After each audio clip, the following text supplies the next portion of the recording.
Hi, I'm Guy Ardito, and today we're going to talk about when do you refer business to the competition.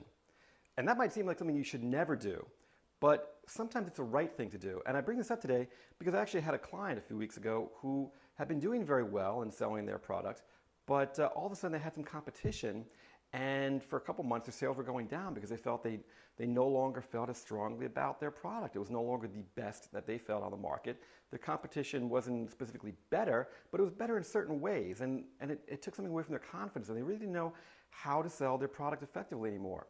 So they came to me, and I was talking to them about it, and I said, look, understand your competition's product. Understand exactly how it differs with yours in terms of features and benefits, in terms of service, in terms of price. Every little bit, detail by detail. And then when you're talking with a prospect, find out what's important to them. Now, if the competition's product is better, smile and refer them to the competition. That's something that never happens. They're going to remember you for it.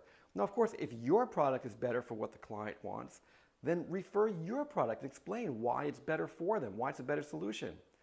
The point here is that you're not trying to look after yourself and make your quota or sell your product or service. You are caring about what your prospect needs and making sure that they get taken care of. And that's something that rarely happens. When you do that, you engender tremendous goodwill. So even if you don't make the sale now, if you have the type of business where they can come back to you in the future for another product or another service, they're going to remember you because they're going to remember that you weren't trying to sell them, you were trying to help them. You were trying to solve their problem in the way that was best for them.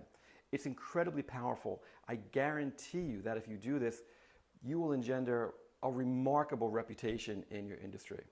So I hope you found this useful. This is Guy Ardito saying, love your business, love your life.